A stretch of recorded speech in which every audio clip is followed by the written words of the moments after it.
Bonjour, dans cette vidéo, on va voir la dernière partie de la géométrie de l'année. Donc, à la première étape, on avait vu les objets de base, les droites, les angles, etc. À la deuxième étape, on a travaillé la géométrie des triangles avec leurs propriétés. Et à la quatrième étape, il reste les quadrilatères. Donc, c'est ce qu'on va voir. Habituellement, dans le cours, on aurait rempli ce tableau-là ensemble, mais là, étant donné qu'on est à distance, il est déjà complété. Il me reste juste à vous expliquer comment ça fonctionne. D'accord? Donc, la théorie des quadrilatères, elle se forme d'un arbre généalogique. Donc, comme vous pouvez voir, les parties qui sont en haut, c'est, comme on pourrait dire, les ancêtres, donc ceux de base. Plus on descend, plus on se raffine, plus on rajoute des propriétés. D'accord? Par contre, l'idée de l'arbre généalogique, c'est que tous ceux qui sont les descendants d'une figure vont vont avoir les propriétés de leurs ancêtres. Donc, c'est ça l'idée de l'arbre généalogique. Donc, ça veut dire quoi? Ça veut dire que si je commence avec, par exemple, le quadrilatère quelconque. Donc, le quadrilatère quelconque, c'est un quadrilatère qui a 4 côtés et dont la mesure des angles intérieurs est de 360 degrés. Donc, dans n'importe quel quadrilatère, la somme des angles intérieurs est toujours égale à 360. Contrairement avec les triangles, c'était toujours égal à 180, peu importe le type de triangle qu'on avait.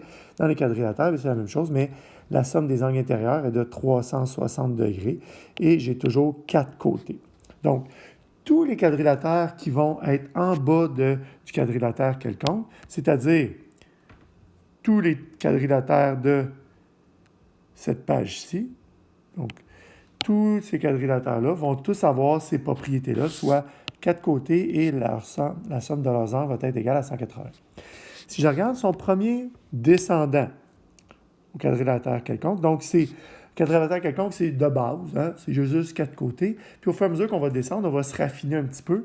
Donc si je prends par exemple le quadrilatère quelconque. Donc, lui aussi a 4 côtés, la somme des angles intérieurs 360. Comme vous pouvez voir, je ne les répète pas, les propriétés de l'ancêtre, parce que sinon, ça va venir trop long.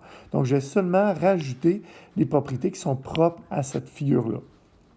Donc, le trapèze quelconque, qu'est-ce que ça a de particulier, un trapèze? Bien, ça a une paire de côtés parallèles. Donc, j'ai un côté ici, j'ai un autre côté ici, c'est une paire de côtés parallèles. Ces deux côtés parallèles-là, ils portent un nom. C'est ce qu'on va appeler donc, ces deux côtés-là qui sont pareils vont s'appeler... Ah, je peux mettre des flèches, je ne savais pas. Il va avoir la petite base qui est ici et il va avoir la grande base qui est là, donc la plus petite base. La petite base, la plus grande, c'est la grande base. Donc, c'est ce que ça nous dit à côté. Et, chose importante, c'est la somme que les angles consécutifs, mais de bases différentes. Donc, ici, là, le mot important, c'est les angles consécutifs de bases différentes. Donc, ça, c'est vraiment très important. Ça veut dire quoi? Bien, ça veut dire que si je prends... Donc, j'ai mes deux bases. J'ai les deux bases. Si je prends des angles consécutifs. Donc, des angles consécutifs, c'est des angles qui se suivent, ils sont un à la suite de l'autre. Donc, si je prends, par exemple, l'angle qui est ici, si je prends l'angle qui est ici, bien, cet angle-là va être consécutif. Puis si je prends toujours cet angle-là, bien, lui aussi va être consécutif. Par contre, si je prends l'angle qui est ici et l'angle qui est ici, bien, c'est deux angles consécutifs, mais ils sont sur la même base, sont sur la même grande base. Alors que si je prends l'angle qui est ici et l'angle qui est là, bien, c'est deux angles consécutifs, mais de bases différentes. Il y en a un qui est sur la grande base, l'autre est sur la petite base. Donc, c'est de ces deux angles-là dont on parle ici. Donc, ces deux angles-là ici, qui sont sur des bases différentes, bien, ils sont supplémentaires. Supplémentaires, on se rappelle, ça veut dire que la somme de leurs angles est égale à 180 degrés. Et je vais avoir la même chose si je prends cet angle-là et l'angle qui est ici. Donc, c'est deux angles qui sont consécutifs, mais sont sur des bases différentes. Donc, eux aussi sont supplémentaires.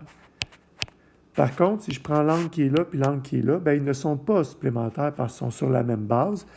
Même chose pour, si je prends ces deux angles-là, sont consécutifs, mais sont sur la même base, donc eux non plus ne sont pas supplémentaires.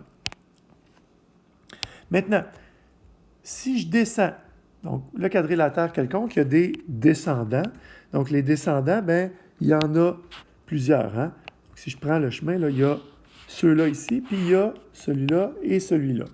D'accord? Donc, tous ces trois descendants-là vont avoir les mêmes propriétés que le quadrilatère quelconque, donc le premier ancêtre ici, et les mêmes propriétés également que le trapèze quelconque. Donc, si je commence avec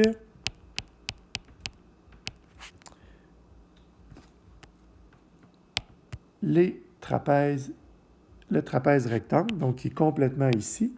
Donc, le trapèze quelconque, il a hérité, comme c'est le cas pour tous les autres, là, des propriétés de ses ancêtres. C'est-à-dire, il y a 4 côtés, la somme des angles intérieurs 360 degrés, il y a une paire de côtés parallèles et les angles consécutifs sont supplémentaires. Donc, en plus de tout ça, le trapèze rectangle, bien, il y a 2 angles droits. Donc, ces 2 angles qui sont ici. D'accord? Mais lui aussi, je pourrais dire que ces angles consécutifs de bases différentes sont supplémentaires. Donc, ces 2 angles-là sont droits. Donc, la somme est égale à 180. Et si je prends l'angle qui est ici et l'angle qui est ici, sont supplémentaires de bases différentes, sont supplémentaires également. Si je m'en viens voir l'autre descendant du trapèze quelconque, qui est le trapèze isocèle. J'attire votre attention sur le trapèze isocèle, qui n'est pas un descendant du trapèze quelconque. C'est comme 2 frères. Okay? Donc, ils ont les mêmes parents, mais ils ont des propriétés différentes.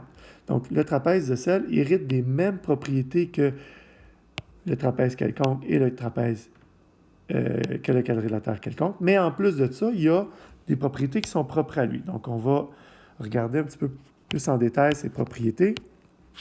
Donc, il y a 2 côtés non parallèles isométriques. Bien, c'est quoi ça, ces 2 côtés parallèles non isométriques-là? Bien, c'est ces 2 côtés-là ici. Ça le dit, ils ne sont pas parallèles. Donc, ça, c'est mes 2 côtés parallèles. Ces 2-là ne sont pas parallèles et ils sont isométriques. Donc, on voit les petits traits ici pour dire que ces 2 côtés-là sont isométriques. Donc, dans le trapèze isocèle, il y a la petite base de la grande base, mais les 2 côtés qui ne sont pas parallèles sont isométriques. J'ai également 2 paires d'angles isométriques. C'est lesquels? C'est ceux qui sont issus de la même base. Donc, ceux qui sont issus de la même base sont isométriques, c'est-à-dire que l'angle qui est ici et l'angle qui est ici, donc les 2 angles en rouge sont isométriques. Et même chose avec les 2 angles en vert sont isométriques. Qu'est-ce que je pourrais dire de l'angle rouge et de l'angle vert? Bien, ils sont consécutifs de bases différentes, donc ne sont pas isométriques, mais ils sont supplémentaires. Même chose pour ceux-là ici.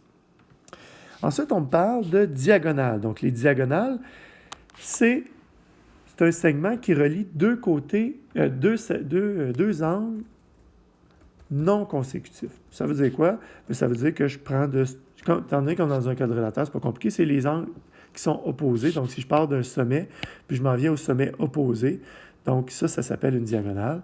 Et même chose ici, si je pars de ce côté-là, puis je m'en vais au côté opposé, au sommet opposé, bien, c'est un autre diagonale. Bien, qu'est-ce qu'ils ont les diagonales dans un trapèze isocèle? Pourquoi j'en parle?